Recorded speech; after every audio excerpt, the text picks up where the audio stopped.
திருமலை திருப்பதி ஏழுமலையான் கோவிலில் தற்போது மார்கழி மாத உற்சவத்தோடு வைகுண்ட ஏகாதேசி விழாவானது நடைபெற்று வருதுங்க. இதனால திருப்பதியில் பக்தர்கள் கூட்டம் அதிகரித்து காணப்படுவதாகவும் சொல்லப்படுது. விடுமுறை முடிவடைந்து விட்டதுனால இனி வரக்கூடிய நாட்களில் திருப்பதியில் பக்தர்கள் கூட்டம் குறையலாம் அப்படின்னும் எதிர்பார்க்கப்படுது. இந்த நிலையில் திருமலை திருப்பதி ஏழுமலையான் தேவஸ்தான நிர்வாகமானது ஒரு அறிவிப்பு ஒன்றை வெளியிட்டிருக்குதுங்க. அது என்ன அறிவிப்பு என்பதை பற்றி இந்த பதிவில் நம்ம விரிவாக பார்க்கலாம். வீடியோவை ஸ்கிப் பண்ணாமல் முழுசாக பாருங்கள். நம்ம சேனலை இப்போ தான் ஃபர்ஸ்ட் டைம் பார்த்துட்டு இருக்கிறீங்க அப்படின்னா நம்ம சேனலை சப்ஸ்கிரைப் பண்ணலைன்னா சப்ஸ்கிரைப் பண்ணிக்கோங்க. கூடவே இருக்கிற பெல் ஐக்கானையும் ப்ரெஸ் பண்ணிக்கோங்க.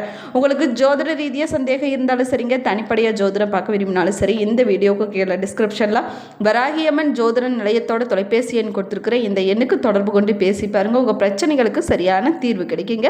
வாங்க வீடியோக்குள்ளே போகலாம். உங்களுக்கு பெருமாள் பிடிக்கும் அப்படின்னா ஓம் நமோ நாராயணாய என்ற வாசகத்தை மறக்காமல் கமெண்ட் பாக்ஸில் 3 முறை பதிவிடுங்க. நீங்களும் திருப்பதி ஏழுமலையான் கோவிலுக்கு போயிருந்தீங்கன்னா எத்தனை முறை போயிருந்தீங்க என்பதை மறக்காமல் கமெண்ட் பாக்ஸில் கமெண்ட் பண்ணுங்கள். திருமலை திருப்பதி ஏழுமலையான் கோவிலில் தற்போது வைகுண்ட ஏகாதேசி விழாவானது சிறப்பாக நிறைவடைந்திருக்குதுங்க. புத்தாண்டு துவக்கத்தில் இருந்தே திருப்பதிக்கு வரக்கூடிய பக்தர்கள் கூட்டம் அதிகமாக இருந்துச்சுங்க. தினமுமே சாமி தரிசனம் செய்யக்கூடிய பக்தர்களுடைய எண்ணிக்கை 80,000க்கும் அதிகமாக இருந்ததாக சொல்லப்படுது. இதனால் 10 முதல் 20 மணி நேரம் காத்திருந்து சாமி தரிசனம் செய்ய வேண்டிய நிலையானது பக்தர்களுக்கு ஏற்பட்டிருக்குதுங்க. திருப்பதி ஏழுமலையான் கோவிலில் பக்தர்கள் கடும் குளிரையும் பொருட்படுத்தாமல் பல மணி நேரம் நீண்ட வரிசையில் காத்திருந்து சாமி தரிசனம் செஞ்சுட்டு வராங்க. ஜனவரி 8ஆம் தேதி அன்னைக்கு வைகுண்ட ஏகாதேசி விழாவானது நிறைவடைய இருக்குதுங்க. அதற்கு பிறகு கூட்டம் வழக்கமான நிலையில இருக்கும் அப்படின்னும் சொல்லப்படுது. அதற்கு பிறகு மார்ச் மாதத்திலிருந்து மீண்டும் திருப்பதிக்கு வரக்கூடிய பக்தர்களுடைய எண்ணிக்கை அதிகரிக்கலாம் அப்படின்னும் எதிர்பார்க்கக்கூடிய நிலையில மிக முக்கியமான அறிவிப்பை ஒன்றை திருமலை திருப்பதி தேவஸ்தானமானது வெளியிட்டிருக்குதுங்க. பக்தர்கள் முன்கூட்டியே உங்களுடைய திருப்பதி பயணத்தை திட்டமிட்டு கொள்வதற்கு வசதியாக இந்த அறிவிப்பை திருமலை திருப்பதி தேவஸ்தானமானது அறிவிச்சிருக்குது. அதன்படி பார்த்தோம்னா சந்திர கிரகணம் காரணமாக மார்ச் 3ஆம் தேதி அன்னைக்கு திருமலை திருப்பதி ஏழுமலையான் கோவிலில் 10 மணி நேரம் நடை சாத்தப்பட உள்ளதாக திருமலை திருப்பதி தேவஸ்தானமானது அறிவிச்சிருக்குதுங்க. இது 2026ஆம் ஆண்டில் முதல் சந்திர கிரகணமாகுங்க. மார்ச் 3ஆம் தேதி அன்னைக்கு பகல் 3:20 மணிக்கு தொடங்கி மாலை 6:47 மணி வரைக்கும் கிட்டத்தட்ட 3.5 மணி நேரம் சந்திர கிரகணமானது நிகழ இருக்குதுங்க. பொதுவாகவே கிரகண காலத்தின் போது அனைத்து கோவில்களுடைய நடையானது மூடப்படுவது வழக்கமாகுங்க.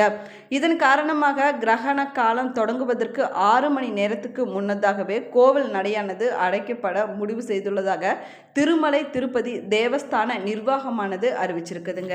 மார்ச் 3ஆம் தேதி அன்னைக்கு காலை 9 மணி முதல் இரவு 7:30 மணி வரை திருப்பதி ஏழுமலையான் கோவில் மூடப்பட்டிருக்கும் அப்படின்னும் தெரிவிக்கப்பட்டிருக்குது.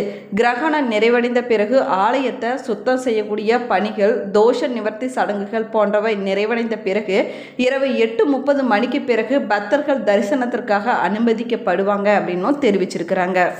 மார்ச் 3ஆம் தேதி சந்திர கிரகணம் காரணமாக அஷ்டதல பாத பத்மராதனை சேவை, கல்யாண உற்சவம், ஊஞ்சல் உற்சவம், ஆர்ஜித பிரம்மோற்சவம், சகஸ்ர தீபலங்கார சேவை போன்ற சேவைகளானது ரத்து செய்யப்பட்டுள்ளதாக திருப்பதி தேவஸ்தானம் அறிவிச்சிருக்குதுங்க. இதனால் மார்ச் மாதம் திருப்பதி செல்ல திட்டமிட்டிருக்கக்கூடிய பக்தர்கள் இதை கவனத்தில் எடுத்துக்கொண்டு உங்களுடைய திருப்பதி பயணத்தை மாற்றி அமைக்கும்படி தேவஸ்தான நிர்வாகமானது கேட்டுக்கொண்டிருக்குதுங்க. திருப்பதி ஏழுமலையான் கோவிலில் வைகுண்ட ஏகாதேசியை முன்னிட்டு கடந்த 30ஆம் தேதி இரவு வைகுண்ட துவார வாசல் வழியாக பக்தர்கள் தரிசனத்திற்கு அனுமதிக்கப்பட்டாங்க. முதல் 3 நாட்களுக்கு முன்பதிவு செய்த தரிசன டிக்கெட் பெற்ற பக்தர்கள் மட்டுமே தரிசனத்துக்கு அனுமதிக்கப்பட்டதாகவும் சொல்லப்படுதுங்க. அதற்கு பிறகு மற்ற பக்தர்களுக்கு தரிசனம் செய்யக்கூடிய வகையில் நேரடி இலவச தரிசனத்தில் பக்தர்கள் அனுமதிக்கப்பட்டிருக்கிறாங்க. அதே போல் பார்த்தீங்கன்னா திருப்பதியை சேர்ந்த பக்தர்கள் தினமும் 5,000 பேர் தரிசனம் செஞ்சுருக்கிறாங்க. வைகுண்ட துவார தரிசனம் வழியாக தரிசனம் செய்வதற்காக இந்தியா மட்டும் இல்லைங்க, வெளிநாடுகளிலிருந்தும் வெளி மாநிலங்களிலிருந்தும் ஏராளமான பக்தர்கள் தரிசனத்திற்காக வந்திருப்பதாக சொல்லப்படுதுங்க. வைகுண்ட துவார தரிசனம் இன்று நள்ளிரவு 12 மணியோடு நிறைவடைய இருக்குதுங்க. இதற்கு பிறகு கோவில் தினசரி வழிபாடுகள் வழக்கம் போல நடைபெறும் அப்படின்னு தேவஸ்தான அதிகாரிகள் தெரிவிச்சிருக்கிறாங்க. கடந்த 9 40 நாட்களில் லட்சக்கணக்கான பக்தர்கள் ஏழுமலையான தரிசனம் செஞ்சுருக்கிறாங்க அப்படின்னும் சொல்லப்படுது.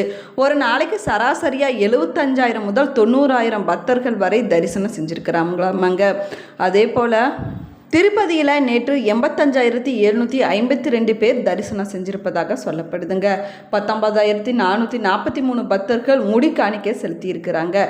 திருப்பதி ஏழுமலையான தரிசனம் வந்த இலவசமாக தரிசனத்தில் வந்த பக்தர்கள் 15 மணி நேரம் காத்திருந்து சாமி தரிசனம் செஞ்சதாகவும் சொல்லப்படுதுங்க. கிருஷ்ணர் அவதாரத்தை முடித்த பெருமாள் வைகுண்டத்தில் தங்கியிருந்துக்கிறாரு. பூலோகத்தில் கலியுகம் தொடங்கி அநியாயங்கள் நடக்கக்கூடிய நேரமாகும் அந்த நேரம். மீண்டும் இறைவன் பூமியில் அவதாரம் செய்ய வேண்டிய காசியப்ப முனிவர் தலைமையில் அனைத்து முனிவர்களும் யாகம் ஒன்றை நடத்தியிருக்கிறாங்க. யாகத்தை காண வந்த நாரதர் யாகத்தின் பலனை யாருக்கு தரப்போகிறீர்கள் என்று முனிவர்களிடம் கேட்டிருக்கிறாரு. பலனை சாந்தமான மூர்த்திக்கு தருவதாக முடிவு செய்திருக்கிறாங்க. மும்மூர்த்திகளின் சாந்தமானவரை தேடிய பிருகு முனிவர் வைகுண்டம் சென்றிருக்கிறாரு. திருமால் பிருகு முனிவரை கண்டுகொள்ளாமல் இருக்கவே அவருடைய மார்பில் எட்டி உதைச்சிருக்கிறாரு. திருமால் கோபம் அடையாமல் உதைத்த பாதத்தை தடவி கொடுத்திருக்கிறாரு. பொறுமையும் அமைதியும் நிறைந்த திருமாலுக்கே யாகத்தினுடைய பலனை தருவதாக முனிவர்கள் முடிவெடுத்திருந்ததாகவும் சொல்லப்படுதுங்க. மார்பில் உதைத்த பிறகு பிருகு முனிவரை தண்டிக்கும்படி லக்ஷ்மி தேவி சொல்லியிருக்கிறாங்க திருமாலிடம். திருமால் அதற்கு மறுத்திருக்கிறாரு. லக்ஷ்மி உடனே கோபம் கொண்டு பார்க்கடலிலிருந்து கிளம்பி பூலோகத்திற்கு வந்து தவத்தில் இருந்திருக்கிறாங்க. திருமாலும் திருமகளை தேடி பூலோகத்திற்கு சுற்றி அலைந்து வேங்கடமலையில் வந்து ஒரு புற்றுல கண்மூடி அமர்ந்திருக்கிறாரு. அவருக்கு பசித்திருக்குதுங்க. இதை பற்றி நாரதர் தவத்தில் இருந்த லக்ஷ்மி தேவியிடம் சொல்லியிருக்கிறாங்க. லக்ஷ்மி வருத்தம் அடைஞ்சிருக்கிறாங்க. உடனே நாரதர் அவளிடம் திருமாலின் பசியை போக்க நீங்கள் ஏதாவது செய்ய வேணும் அப்படின்னு கேட்டுக்கிறாங்க. அதன்படி பிரம்மாவும் சிவனும் பசுவாகவும் கன்றாகவும் மாற லக்ஷ்மி தாயார் அவற்றின் எஜமானி போல வேடம் அணிந்து அப்போது அந்த பகுதியை ஆட்சி செய்து வந்த மன்னரிடம் விற்க சென்றிருக்கிறாங்க. மன்னர் வாங்கிய பசு மேய்ச்சலுக்கு போகும்போது திருமால் இருந்த புற்றுக்கு சென்று பால் சுரக்க தொடங்கி இருக்குதுங்க.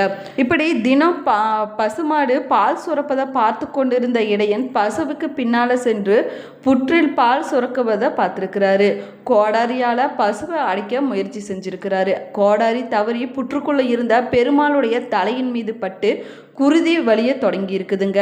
தன்னுடைய காயம் தீர மூலிகையை தேடி சென்ற பெருமாள் ஆசிரமம் ஒன்றை கட்டியிருக்கிறாரு. அது வராக மூர்த்தியின் ஆசிரமம் அப்படின்னும் சொல்லப்படுதுங்க. அங்கிருந்து வகுலாலி தேவி முப்பிறவியில் கண்ணனின் அன்னை யசோதையாக பிறந்திருக்கிறாங்க. தன் பிள்ளையாக திருமாலின் முகத்தை கண்டவுடன் பாசத்தில் மூழ்கி இருக்கிறாங்க. திருமாலும் அன்புடன் வகுலா தேவியை அம்மா என்று அழைச்சிருக்கிறாங்க. வகுலா தேவி தன்னுடைய பிள்ளைக்கு சீனிவாசன், அதாவது செல்வம் பொருந்தியவன் என்றும் பெயர் வச்சிருக்கிறாங்க. அதற்கு பிறகு தன்னுடைய பிள்ளையோடைய காயத்தை போக்க மருந்து போட்டிருக்கிறாங்க.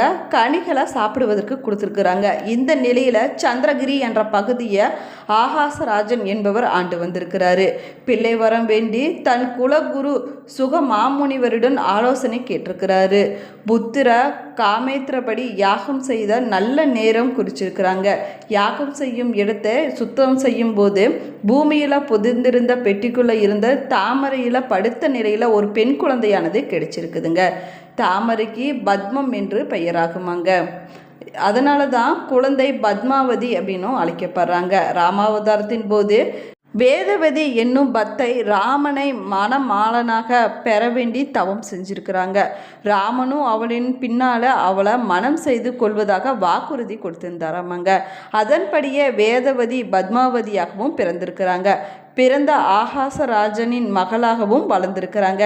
சீனிவாச பெருமாளுக்கும் பத்மாவதிக்கும் திருமணம் இனிதே நடைபெற்றிருக்குதுங்க.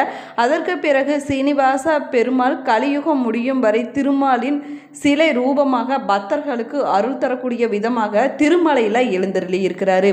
சோழ மன்னன் தொண்டைமான் தேவலோக சிற்பியான விஸ்வகர்மாவின் உதவியோடு பெருமாளுக்கு கோவில் ஒன்றையும் எழுப்பியிருக்கிறாருங்க.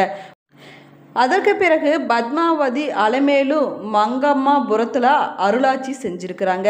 சீனிவாச பெருமாள் தினமும் திருச்சானூரில் வந்து தங்கிவிட்டு காலையில் திருமலைக்கு திரும்பி விடுவதாக ஐதீகமாக சொல்லப்படுதுங்க. இந்த பதிவு உங்களுக்கு பயனுள்ள தகவல்களை கொடுத்துருக்குன்னு நினைக்கிறேன். இந்த பதிவு உங்களுக்கு பிடிச்சிருந்தால் லைக் பண்ணுங்கள், ஷேர் பண்ணுங்கள், கமெண்ட் பண்ணுங்கள். இன்னும் நம்ம சேனலை சப்ஸ்கிரைப் பண்ணலன்னா சப்ஸ்கிரைப் பண்ணிக்கோங்க. கூடவே இருக்கிற பெல் ஐக்கானையும் ப்ரெஸ் பண்ணிக்கோங்க. Thank you friends. நீங்களும் திருப்பதிக்கு போயிருந்தீங்க அப்படின்னா உங்களுடைய கருத்துக்களை மறக்காமல் கமெண்ட் பாக்ஸில் கமெண்ட் பண்ணுங்கள். தேங்க்யூ.